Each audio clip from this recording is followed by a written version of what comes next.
जात न्याय जनगणना करने का कैबिनेट में लिया, ये बहुत बड़ा फैसला है, बहुत बड़ा निर्णय है और ऐतिहासिक निर्णय है और इसका मैं स्वागत करता हूँ। शिवसेना इसका समर्थन करती है, शिवसेना इसको पूरा सपोर्ट करती है, क्योंकि इस निर्णय से सामाजिक न्याय का महाद्वार खुल जाएगा, सबको न्याय मिलेगा। इसमें जात न्याय जनगणना करने की वजह से कल्याण सभी लोगों को अपने अपने कितनी लोक संख्या है, कितनी लोक संख्या है वो पता चलेगी और इस आंकड़ों के अनुसार जनगणना होने के बाद कल्याणकारी योजना जो है उसकी अमल बजावनी करना भी आसान हो जाएगा, लोगों को उसका फ़ायदा हो जाएगा। समाज में जो आर्थिक और सामाजिक विषमता जो है वो दूर हो जाएगी। भारत रत्न डॉक्टर बाबा साहेब अम्बेडकर जी की घटना जो है संविधान कि सबको समान न्याय मिले और ये न्याय आखिरी जो दलित, शोषित, पीड़ित, गरीब, वंचित जो है उस तक ये आखिरी न्याय पहुँचे। उनको अभिप्रेत जो निर्णय है आज मोदी जी ने लिया है और ये हमको आज़ादी मिलने के बाद, इतने साल के बाद ये निर्णय मोदी जी ने लिया है, इसलिए मैंने कहा है कि ऐतिहासिक निर्णय है। ऐसे बड़े निर्णय लेने के लिए हिम्मत लगती है, कठोर निर्णय लेने के लिए जो हम कहते हैं कि धाड़स लगता है और ये धाड़स, ये हिम्मत मोदी जी ने बार बार दिखाई है। 370 क्लब हो, नारी शक्ति वंदन बिल हो, जैसे महिलाओं को, हमारी बहनाओं को आरक्षण, चुनाव में आरक्षण देने का निर्णय हो, वक्फ बोर्ड हो, ट्रिपल तलाक हो, ऐसे जो निर्णय है वो निर्णय लेने के लिए बहुत हिम्मत लगती है और इसलिए मैं इतना ही कहूँगा कि ये बहुत बड़ा निर्णय है, बहुत बड़ा फैसला है। कल 1 मई है, महाराष्ट्र दिन है, उसके पूर्व संध्या में आज इतना बड़ा निर्णय लिया है। ये हमारे महाराष्ट्र के लिए, राज्य के लिए भी बहुत बड़ा है, देश के लिए भी बहुत बड़ा है और इससे सिर्फ ये आंकड़ों का इससे संबंध नहीं है। सामाजिक न्याय, समता, बंधुता और देश के भविष्य से जुड़ा हुआ निर्णय है और इसीलिए ये निर्णय ऐतिहासिक है, क्योंकि आज़ादी के बाद ये निर्णय लिया है। कांग्रेस हम जो चुनाव में आश्वासन देते हैं, वचन देते हैं, उसको पूरा करते हैं। उसका एक उदाहरण इस निर्णय के द्वारा मोदी जी ने दिखा के दिया है, ये भी मैं कहता हूँ। ये उत्तम उदाहरण है और जात न्याय जनगणना होनी चाहिए, ये कई सालों से लोगों की मांग थी, समाज की मांग थी, लेकिन कांग्रेस और कौन सा अलायंस है वो, इंडिया अलायंस, उन्होंने सिर्फ आश्वासन ही दिया है, केवल घोषणा ही की है, वोट बैंक की राजनीति की है, केवल वोट बैंक की राजनीति और हमेशा सिर्फ देखते हैं, करते हैं, ऐसा ही उन्होंने किया और वोटों पर नज़र रखकर वोट बैंक की राजनीति करते हुए उन्होंने सिर्फ घोषणा की और बिल्कुल उनका भी हमेशा ये वोट बैंक जाएगी इसलिए विरोध हमेशा रहा है, लेकिन दिखाने के लिए उन्होंने कई बार ऐसी मुँह बोली मांग की, लेकिन उनकी सरकार जब थी तब उन्होंने नहीं दिया। हाँ, तभी दिया नहीं और इसलिए मोदी जी ने, अभी किसी ने पूछा मेरे को ये क्या उनका ये मुद्दा छीना क्या, वो मोदी जी लेने वाले नहीं है, मोदी जी देने वाले हैं, मोदी जी बांटने वाले हैं। क्योंकि आज तक हमने देखा है कि जितने भी निर्णय लिए हैं उससे हमें क्या मिलेगा, इससे हम देश को क्या देंगे, देश की जनता को क्या देंगे, यही देखा है। वोट मिलेंगे नहीं मिलेंगे कभी नहीं देखा है। इसलिए कई निर्णय है, हमारे कांग्रेस हमेशा कहती थी गरीबी हटाओ, गरीबी हटाओ। गरीबी हटी नहीं, गरीब हट गया लेकिन गरीबी नहीं हटी। लेकिन 35 करोड़ लोगों को बिलो पॉवर्टी से ऊपर उठाने का काम, गरीबी से ऊपर बाहर निकालने का मोदी जी ने किया। लखपति दीदी हो, ड्रोन दीदी हो, किसान सम्मान योजना हो, कितनी योजना आपको बताएंगे। तो उन्होंने देने का और बांटने का काम किया है, उन्होंने लेने का काम नहीं किया है। इसलिए कांग्रेस की परिस्थिति ऐसी हुई है क्योंकि उनके हाथ में 60 साल सरकार थी। आज उनकी हालत क्या है? मराठी में कहते हैं सहन ही होत नहीं, सांगता येत नहीं। सहन भी नहीं कर सकते, बोल भी नहीं सकते, क्योंकि वोट बैंक की राजनीति उन्होंने आज तक की है। और इसलिए मैं ये जात न्याय जनगणना का ये निर्णय का बहुत बहुत हृदय से स्वागत करता हूँ और आदरणीय प्रधानमंत्री मोदी जी का अभिनंदन करता हूँ और शिवसेना का पूरा समर्थन और पाठिंबा जो है, सपोर्ट है, ये इस निर्णय को देता हूँ।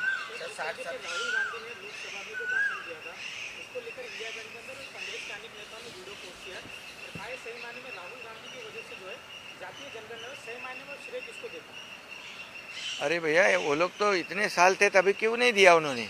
लोग तो कितने सालों से मांग कर रहे हैं, जात न्याय जनगणना करो, जनगणना करो, जनगणना करो। तो करते हैं, देखते हैं, भक्तो है, करतो है, ऐसे किया ना उन्होंने। वोट बैंक की राजनीति की, इसलिए सिर्फ घोषणा की लेकिन किया नहीं है। करके दिखाने वाले आदरणीय प्रधानमंत्री मोदी जी है और मोदी जी इसका श्रेय कभी नहीं लेंगे। ये पूरे 140 करोड़ जनता को ही मोदी जी इसका श्रेय देंगे और जनता पूरी तरह ये निर्णय का अभिनंदन और स्वागत करेगी। आर्थिक असेल, शैक्षणिक असेल आणि आर्थिक असेल, शैक्षणिक असेल आणि या संदर्भात मोठा फायदा होऊ शकतो आणि या संदर्भातलं पाऊल उचललं गेलं आहे। त्या जनगणनेमुळे आर्थिक आणि शैक्षणिकमुळे फायदा देखील होईल। बिलकुल, मी मगाशी सांगितलं ना, याच्यामध्ये या निर्णयामुळे सामाजिक विषमता दूर होईल, सर्व लोकांना न्याय मिळेल, लोकाभिमुख कल्याणकारी योजनांचा लाभ मिळेल, शिक्षण आणि इतर बाबी ज्या आहेत त्याच्यामध्ये लोकांना फायदा होईल।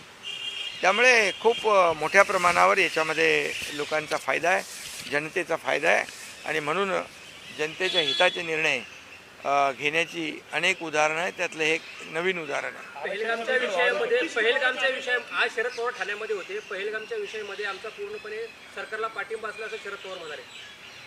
पहलगाम हा विषय जो आहे, दहशतवादी पाकिस्तानी धार्जिन्यात आतंकवादी हमला जो झालेला आहे, भ्याड हल्ला, त्याचा तर निषेध सगळ्यांनी केलेला आहे आणि हा देशावरचा हल्ला आहे। आणि म्हणून यामध्ये प्रधानमंत्री मोदीजींनी जी लोकांच्या 140 कोटी जनतेच्या मनातली भावना आहे की आता मात्र कमरतोड़ जवाब, मुंहतोड़ जवाब पाकिस्तान को मिलना चाहिए और आणि म्हणून त्याची प्रक्रिया सुरू झाली आहे। त्यांनी निर्णय घेणं सुरू केलं आहे। आज पण तिन्ही दलाच्या प्रमुखांची बैठक घेतली आणि आता मोदीजी पाकिस्तानला सोडणार नाहीत, पाकिस्तानला धडा शिकवल्याशिवाय थांबणार नाहीत, एवढं मात्र निश्चित आहे।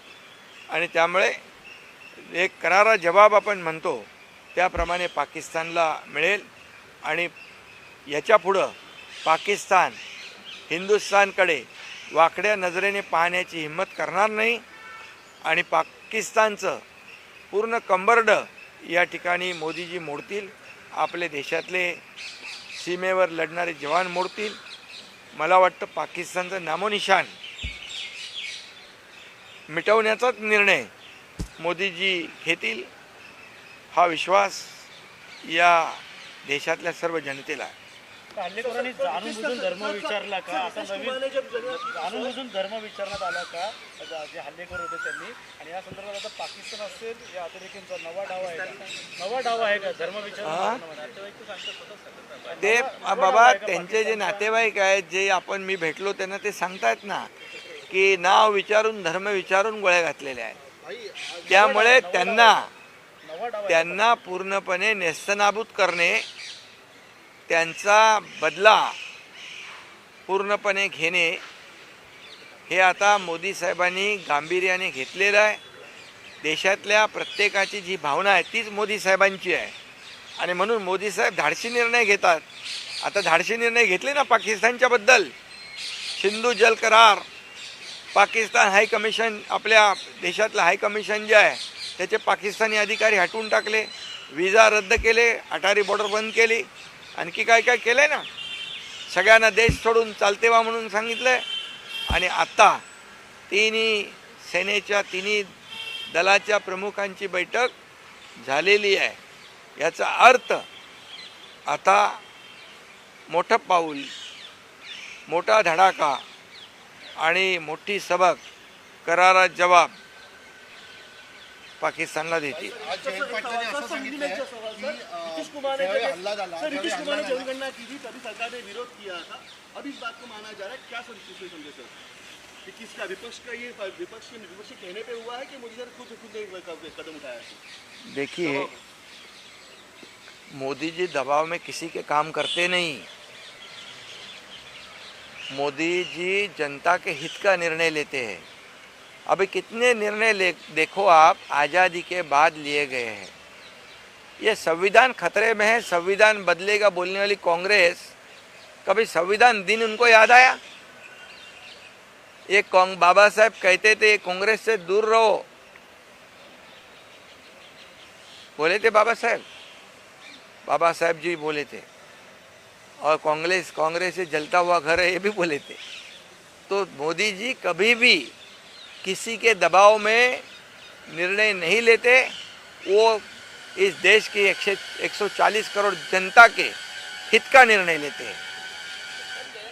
जयंत पाटलांनी असं म्हटलं, जाऊ द्या. त्यांनी असं म्हटलंय की हल्ला ज्यावेळी झाला त्यावेळी त्यांचे तिथे नातेवाईकच होते, त्यामुळे नातेवाईक जे बोलतात ते सत्यच म्हणावं लागेल असं जयंत पाटलांनी सांगितलं. मग काय त्याच्यात सत्य आहे. पाकिस्तानचे नेते असं म्हणतात की आमच्या पाकिस्तान सैनिक आता बाबरी मस्जिद वेट रचत.